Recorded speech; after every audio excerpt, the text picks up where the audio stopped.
My name is Angel Cardenas. I am a criminal justice major. The documentary I will be talking to you about is The Invisible War.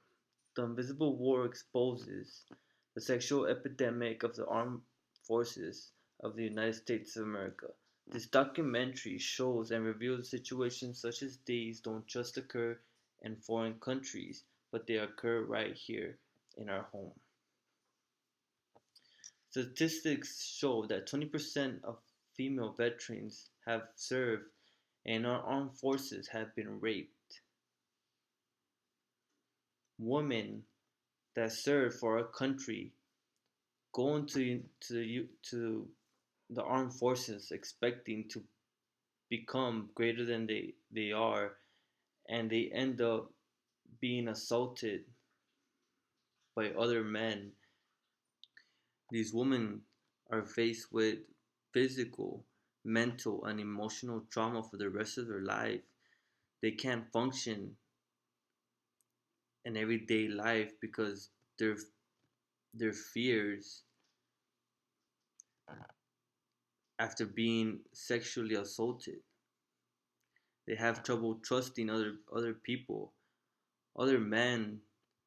They they don't they're not the same anymore. The documentary goes into personal stories of several women. One who felt like a piece of meat amongst a pack of dogs, and others who were not given the choice as to whether they could become intoxicated or not, leading them to actions they had little or no control over. Their superiors instructing them to do things they did not want to do, and they are unable to fight back. And this is not solely speaking of women. Men are sometimes forced against their will as well. This documentary goes into detail about a soldier by the name of Michael Matthews, a man who was beaten and raped. So, see, it's not only women at risk, but men too. He, in essence, was ripped of his masculinity because of these other men who felt the need to abuse of him in that manner. I find it so surprising and jaw-dropping that the US government has allowed situations such as these to continue. The armed forces are supposed to be one of the most prestigious in the nation, yet monstrosities such as rape and sexual harassment are allowed so that in the military will not gain a bad name.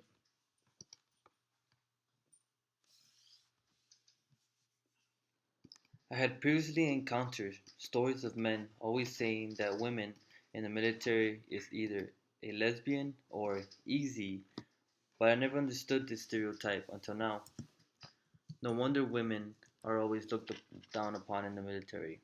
It's because they're looked at like a piece of meat. They're not respected or seen as equals.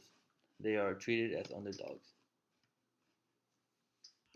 It's gotten to the point that women would not and do not encourage other women to join the armed forces. Has it really gotten to the point to where joining the military, something that is supposed to symbolize safety and truth, has been coerced into a danger zone for women? As soon as women has joined the military, they cannot be guaranteed safety. Women that provide safety and are supposed to bring peace to the nation cannot even be granted safety against their own men and supposed brothers. Women who have served in the military and wanted to report rape were instructed to report it to the state representatives. What kind of world is it that an individual has to report rape to a state representative? Ordinary rape victims are instructed to do so, so why are the military women instructed to do so? In 2011, a lawsuit filed by several women against the US military was dismissed. Several women were angered that the US military has addressed and labeled rape as an occupational hazard. 25% of women in the armed forces did not report their rape or sexual harassment because the person they're supposed to turn to in cases such as these are the ones that raped them in the first place. These are young women getting raped. Girls barely getting out of high school or in their early 20s. What kind of ugly truth are they being exposed to by joining an organization that describes rape as an occupational hazard? And the saddest part is that most of the predators and sexual offenders know their victims all too well. They befriend them, they get to know them, they study them, and then they rape them. And for those few women with enough guts to report rape, usually had the story turned on them, their superiors would turn it on them and accuse them, report them for adultery. An accusation such as this one can lead to removal of rank and even dishonorable discharge. Women who have given countless years and served their country are left with nothing simply because they wanted to report someone who had done them wrong. And then what? Once they are dismissed from the military because of invalid accusations, they must fend for themselves.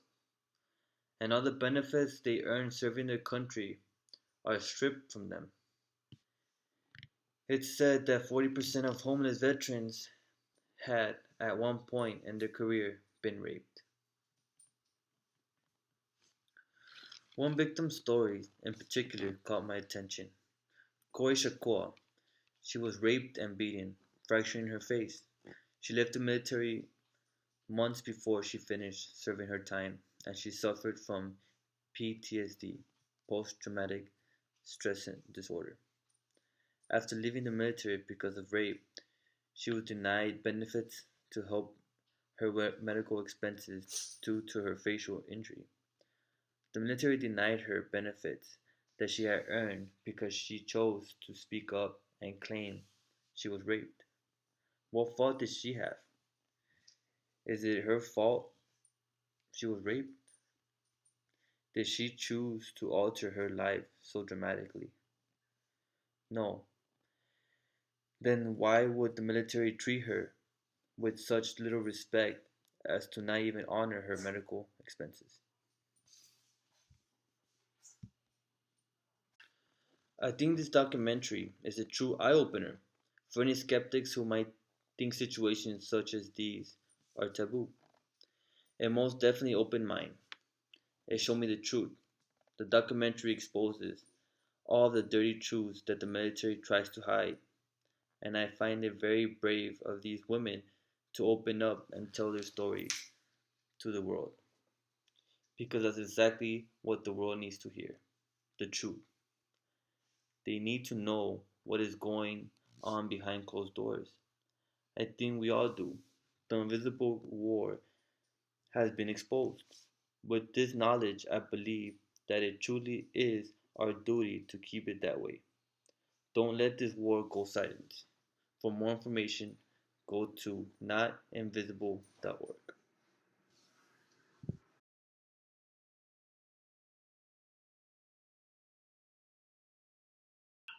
Hey guys, once again, my name is Angel Cardenas. Thank you so much for watching. I very much enjoyed both this documentary and making this video.